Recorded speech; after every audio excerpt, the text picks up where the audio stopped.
বর্তমান সামাজিক অবক্ষয়ের কিন্তু ছোট বড় প্রায় সব অপরাধের পেছনে কিন্তু প্রধান অনুঘটক এই মাদকাসক্তি বা বিষয়টা।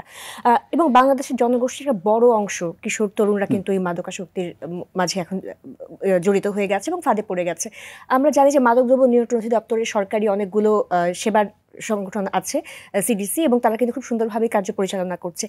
আপনার অভিজ্ঞতা জায়গা থেকে যদি একটু জানতে চাই যে এই মাদকাসক্তির পেছনে প্রধান কারণগুলো আসলে কি?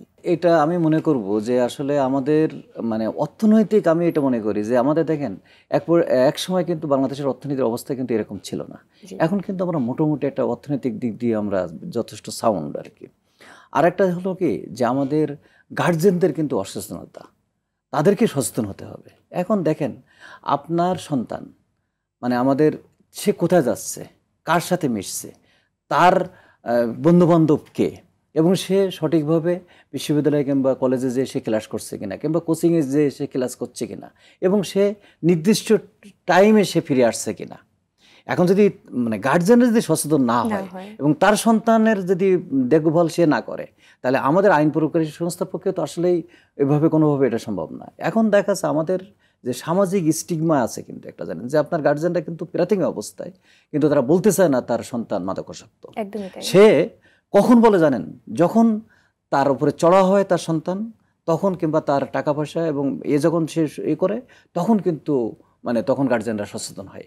কিন্তু তখন এমন পর্যায়ে চলে যায়, তখন অনেক পর্যায়ে দেখছে যে মানে আমাদের সেই যে মাদকাসক্ত যে হয়ে যায়, তাকে যে আমরা ট্রিটমেন্ট করে কিংবা আমাদের যে ট্রিটমেন্ট সেন্টারের মাধ্যমে তাকে যে আবার মানে ট্রিটমেন্ট করে পুনরায় কিন্তু তাদেরকে আবার যে এই জীবনে আবার ফিরে নিয়ে আসা, এটা অনেক সময় টাফ হয়ে যায়।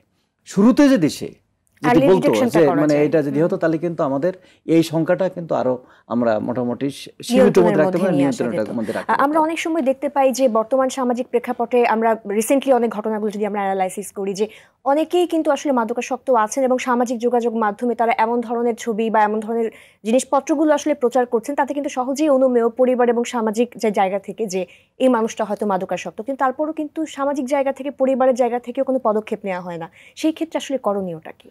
এটা আমরা যার কারণে কিন্তু এই মাদকদ্রব্য নিয়ন্ত্রণ তিনটেভাবে কাজ করি আমরা। যেরকম আমরা ডিমান্ডকে রিডাকশন করার জন্য আমরা বিভিন্ন ধরনের অভিভাবকদের নিয়ে প্লাস স্কুল, কলেজ, বিশ্ববিদ্যালয়ে যে আমরা বিভিন্ন অ্যাওয়ারনেস প্রোগ্রাম করি। তারপর আমরা যে ইলেকট্রনিক মিডিয়া কিংবা বিভিন্নভাবে আমরা কিন্তু মানুষকে একটা প্রচার, মানে আসলে যে এটা সকলকে আমরা যদি হোলিস্টিকভাবে আমরা অ্যাপ্রোচ না হয়, তাহলে কিন্তু একক পক্ষে কোনো একটা সংস্থার পক্ষে এই ভয়াবহ সামাজিক ব্যাধিটাকে কিন্তু মুক্ত করা সম্ভব না।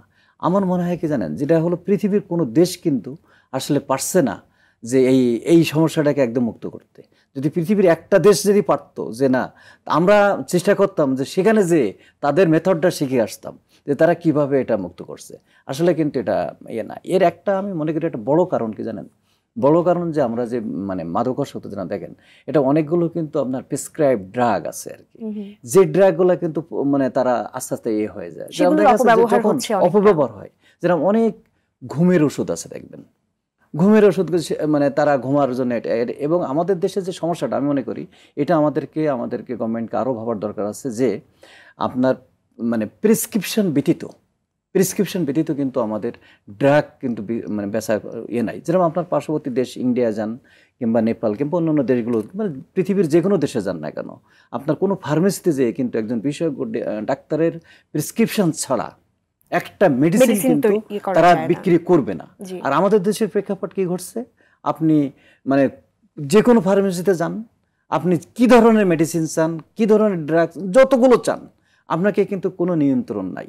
আমাদের মনে হয় এখন সময় এসছে, আমাদের এখন হলো মেডিসিন যদি করতে হয়, অবশ্যই আমার বিশেষজ্ঞ ডাক্তারের পরামর্শ অনুযায়ী সে প্রেসক্রিপশন করবে, তার এগেনস্টে এটা এই ড্রাগটা বিক্রি হবে। একদমই। তবে আমরা কিন্তু এটারও অনেকটুকু এখন নিয়ন্ত্রণের জায়গাটা অনেকটুকু এসছে, ফার্মেসিরাও যারা চালাচ্ছে তারাও কিন্তু অনেকটুকু সচেতন, কিন্তু দেখা যাচ্ছে সেই প্রেসক্রিপশন নিয়ে কিন্তু অনগুলো ফার্মেসি থেকে ঘুরে অনেক বেশি করে কেনা হচ্ছে। কিন্তু আমরা দেশের বাইরে দেখি একজন মানুষের নামে হয়তো একটা আইডি ক্রিয়েট করা আছে এবং অনলাইন সিস্টেম হলে কিন্তু এই জিনিসটা হলো মানে টেকনোলজিক্যালি আমরা অনেক অ্যাডভান্স হয়েছি প্রযুক্তিগত বিষয়ে। এখানে যদি আরেকটু আন্তরিক আমরা হই তাহলে কিন্তু এটা আমরা অনেকটা, কারণ দেখেন যখন এই যারা মাদকাসক্ত হয়ে যায়, তারা হলো যে প্রচলিত যে ড্রাগ কিংবা ইয়াবা কিংবা এই ধরনের যখন না পায়, তখন তারা কি করে জানেন, আপনি মাঝে মাঝে দেখবেন পত্র পত্রিকায় ঝাক্কি খেয়ে মানুষ মারা গেছে। ঝাক্কিটা কি? ঝাক্কিটা কিন্তু কিছুই না, আপনার বেশ 3-4টা ঘুমের ঔষধ, সেটাকে কোক কিংবা ফান্টা কিংবা আপনার স্প্রাইটের বোতলে ওইটা দিয়ে দেয়, দিয়ে তারা জোরে ঝাঁকি দেয়, ঝাঁকি দিয়ে ওরা একটা কেমিক্যাল কম্পোজ তৈরি হয়, কম্পোজ তৈরি হলে ওইটা তখন খাচ্ছে আর কি। এখন দেখেন, আপনি যদি এই সচেতনতা বোধ তৈরি না হয় যে আমি এইটা কি খাচ্ছি, এটা 3-4টা মেডিসিন একসঙ্গে খেয়ে আমি এটাকে ঝাঁকি দিয়ে এটা খাচ্ছি, এটা আমার হলো, এটার থেকে আমি নেশা হব, তাহলে এটা কি হয়? এটা কিন্তু পরবর্তীতে কি আঠা জাতীয় যেটা ডান্ডি বলি হ্যাঁ। আমরা, এটা আমরা হামেশাই দেখতে পাই কিন্তু রাস্তায়। তো এটাও দেখেন, এই যে ডান্ডি যেটা দেখেন, এটাকে আমরা কিভাবে এটাকে রোধ করবো? যদি রোধ করে দিলে আমাদের জুতা তো তৈরি হবে না, তারপরে সাইকেল কিংবা মানে আপনার রিক্সার যে টিউব, মানে যে গামটা, এটাকে এক কথা বলা হয় যে সলিউশন। এই সলিউশনটাকে আপনার এর ভিতরে দিয়ে, আপনার পলিথিনের ভিতরে দিয়ে আপনার এটাকে ইনহেল করছে আর কি, এটাকে আমরা কিন্তু ড্যান্ডি বলতেছি।